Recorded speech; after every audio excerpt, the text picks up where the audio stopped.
날마다 쓰는 나의 신앙일기 TV 데일리 큐티 나무양기입니다. 오늘은 고린도후서 3장 1절에서 6절을 묵상하겠습니다.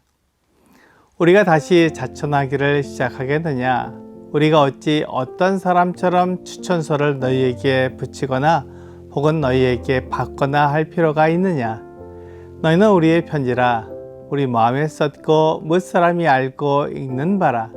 너희는 우리로 말미암아 나타난 그리스도의 편지니 이는 먹으로 쓴 것이 아니요 오직 살아계신 하나님의 영으로 쓴 것이며 또 돌판에 쓴 것이 아니요 오직 육의 마음판에 쓴 것이라. 우리가 그리스도로 말미암아 하나님을 향하여 이 같은 확신이 있으니 우리가 무슨 일이든지 우리에게서 난 것 같이 스스로 만족할 것이 아니니 우리의 만족은 오직 하나님으로부터 나느니라. 그가 또한 우리를 새 언약의 일꾼 되기에 만족하게 하셨으니 율법 조문으로 하지 아니하고 오직 영으로 함이니 율법 조문은 죽이는 것이요 영은 살리는 것이니라.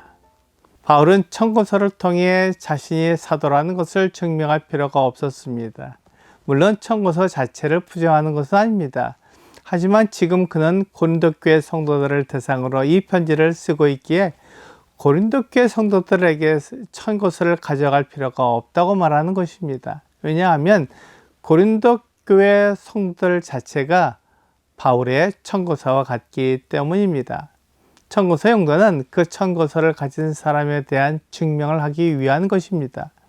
그렇지만 고린도 교회는 바울이 복음을 전해서 세워졌기 때문에 고린도 교회 자체가 바울의 청구서와 같은 역할을 하며 바울이 어떤 사람인지 증명할 필요가 없습니다. 그래서 바울은 스스로 청구할 필요가 없고 다른 사람에 의한 청구서를 가져올 필요도 느끼지 못한다고 말한 것입니다. 사실 청구서는 종이에 잉크로 썼기 때문에 몇 사람에게만 보여줄 수 있는 제한된 용도로 사용되지만 고린도 교회는 바울이 그런 청구서를 가지고 오지 않아도 그들 자체가 청구서와 같기에 그들의 마음에 쓴 것과 같습니다. 바울의 사도권을 부인하는 사람들은 아마도 예루살렘에서 온 사람들로서 유대인들의 청구서를 가지고 있었을 것입니다. 하지만 그들이 강조하는 것은 율법으로 의롭게 되는 것입니다. 할례를 하고 율법을 지켜 하나님의 사랑을 얻어야 한다고 주장하는 것입니다. 어떻게 생각하면 이 주장이 옳게 생각될 수도 있습니다. 하지만 하나님께서 그 아들 예수 그리스도를 우리를 구원하기 위해서 보내셨다면 예수 그리스도로 말미암아 의롭게 되는 것입니다. 로마서 3장 19절부터 22절까지는 우리가 알거니와 무릇 율법이 말하는 바는 율법 아래에 있는 자들에게 말하는 것이니 이는 모든 입을 막고 온 세상으로 하나님의 심판 아래에 있게 하려 함이라.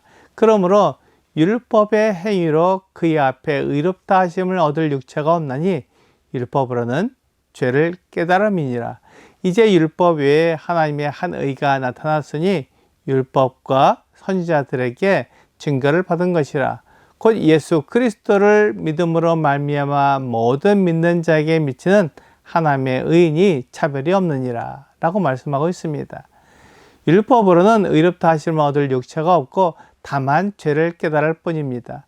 그래서 율법 외에 하나님의 한 의가 나타났습니다. 그 의는 예수 그리스도를 믿음으로 말미암아 모든 믿는 자에게 미치는 하나님의 의입니다. 그러니까 율법으로는 의롭게 되려는 것은 자기의 의이고 예수 그리스도를 믿음으로 얻게 되는 의는 하나님의 의라는 것입니다. 저는 율법을 지켜 의를 얻는 것이 전부라고 생각했는데 하나님께서 예수 그리스도를 보내주셔서 살아온 의를 얻게 하신 것입니다. 그것은 사람이 자기 노력과 열심으로 얻는 의가 아니라 하나님께서 주신 의입니다. 그러니까 하나님의 의는 영원하고 변하지 않습니다. 또한 이 의는 율법과 선지자의 의에 증거를 받았습니다. 예수 그리스도를 믿어 의롭게 되는 것은 갑자기 등장한 것이 아니라 구약 성경이 증거하고 있는 의입니다. 구약 성경에서도 내 행위로 의롭게 되는 것이 아니라 하나님의 의에 의롭게 된다고 말씀하고 있습니다. 시편 143편 2절은 주의 종에게 심판을 행하지 마소서. 주의 눈앞에는 의로운 인생이 하나도 없나이다 라고 말씀하고 있습니다.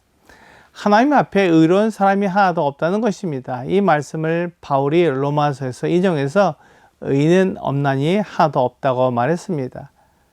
사람의 죄가 용서되는 것은 자기의 힘과 능력으로 되는 것이 아니라 하나님의 약속에 의해 의롭게 되는 것입니다. 레위기 17장 11절은 육체의 생명은 피에 있음이라 내가 이 피를 너희에게 주어 제단에 뿌려 너희의 생명을 위하여 속죄하게 하였나니 생명이 피에 있으므로 피가 죄를 속하느니라 라고 말씀하고 있습니다. 사람의 죄는 제물의 피에 의해 속하게 되며 이것은 하나님의 약속을 따라 주어지는 것입니다. 제물은 사람의 죄를 용서할 수 있는 가치와 능력이 없지만 하나님께서 제물의 피에 의해 사람의 죄를 용서해 주시기로 약속하신 것입니다. 그러므로 하나님 앞에 의롭게 되는 것은 사람의 힘이나 능력으로 되는 것이 아닙니다. 시편 32편 1절은 허물의 사함을 받고 자신의 죄가 가려진 자는 복이 있도다 라고 말씀하고 있습니다. 제물의 피에 의해 허물이 사함을 받고 죄가 가려진 자는 복이 있습니다. 하나님께서 약속대로 그를 받아주신 것입니다. 이렇게 하나님께 허물의 사함을 받고 자신의 죄가 가려진 자가 복이 있습니다. 하나님과의 화목이 이루어졌기 때문입니다. 오늘 본문에서 말씀하고 있는 것처럼 종이 청구서를 가지고 온 사람들은 율법을 지켜야 한다고 주장하지만 그것은 돌판에 쓴 것처럼 한시적인 것입니다. 우리의 죄는 하나님께서 용서해 주시는 것입니다. 그것이 바울이 전한 복음이고 그 복음을 위해 바울은 주 예수님께 직접 보냄을 받은 사도가 되었습니다. 바울이 부활하신 예수 그리스도를 만나기 전에는 누구보다도 율법의 열심이었으며 누구보다도 세상에서 인정받는 사람이 될 수 있었지만 예수님을 만난 후로는 그가 예전처럼 율법에 매인 삶을 살 수 없었습니다. 하나님께서 그에게 말씀하신 대로 예수 그리스도를 믿음으로 얻는 참된 의를 통해 의롭게 되었습니다. 오늘의 적용 질문을 보겠습니다. 하나님의 일을 맡은 청지기로서 나타나는 열매는 무엇이 있나요? 더 나은 열매를 맺기 위해 준비해야 할 것은 무엇인가요? 바울은 그가 복음을 전함으로 고린도 교회 성도들이 예수 그리스도를 하나님의 아들로 믿고 그분을 통해 죄사함을 받게 되었습니다. 이것이 하나님의 일을 맡은 사람의 열매입니다. 이와 마찬가지로 교회를 돌보는 사람은 성도를 통해 열매를 맺게 됩니다.